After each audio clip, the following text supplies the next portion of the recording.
তো আজকে দেখো, আজকের ভিডিওতে তোমাদের দেখাবো আমরা দু বোন, মানে আমার বোন আর আমি দুজন আর কি উঠেছিলাম, একটু উপরে উঠেছিলাম, খুব বেশি উপরে উঠতে পারিনি আমরা।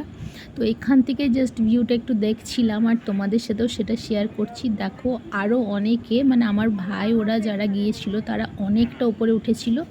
আমরা কিন্তু এখান থেকেই মোটামুটি যতটুকু দেখতে পাচ্ছিলাম দেখেছিলাম, আর ছবি তুলতে ব্যস্ত হয়ে গেছিলাম। তো এখান থেকেই ভীষণ ভালো লাগছিলো। আর পেছনে দেখো দাদাভাই রয়েছে, দাদাভাই ওখানে একটা ছবি তুলছিল পোজ দিয়ে। তো আমরা মজা করছিলাম যে আমরাও এবার ওখানটাতেই তুলবো, সেটা নিয়ে দাদাভাই ভীষণ মজা করছিল। তো এবার দেখো এখানে সারি সারি যে গাছগুলো রয়েছে, এগুলো তো আমি হাত দিয়ে জাস্ট, আমার সত্যি কথা হাত হাঁটাতে মন যাচ্ছিল না, মানে এতটাই ভালো লাগছিল।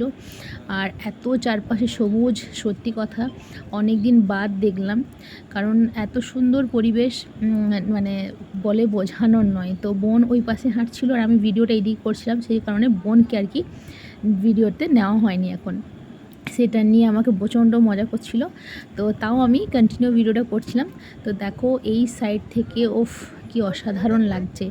তারপরে দেখো এবার আমার ব্যাক সাইডটা দেখানো নয়, আমার সাইডটা দেখো কি সুন্দর একটা সবুজ, যেন কেউ চাদর মেলে দিয়েছে, এত সুন্দর লাগছে। তো আমি ওখানেই হাঁটছিলাম। তারপর দেখো নিচে নেমে এসে আমি উপরের ভিউটা পুরোটা তোমাদের সাথে মানে শেয়ার করছি, অসাধারণ লাগছিল। তারপর ওখান থেকে বেরিয়ে চলে আসতেই আমরা রাস্তার একটু সাইডে পেলাম এরকম একটা, মানে বৌদ্ধদের আর কি এরকম একটা বলে, মানে প্রথা আছে নাকি, এটা ঘোরালে থামাতে নেই, তো সেটাই করছিলাম। তারপর আমরা চলে এলাম টি বাগানে। সেখানে উপরে একটা দেখো কি সুন্দর ছোট্ট একটা টি হাউসের মতন করা চলছে, তো সেটাই দেখছিলাম আর দাদাভাই মজা করছিল আমার সাথে।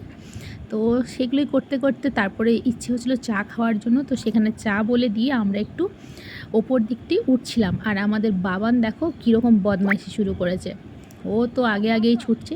তো এবার বসে পড়েছিলাম চা খেতে। নেক্সট ভিডিওতে চায়ের ভিডিওটা অবশ্যই শেয়ার করবো। আজকে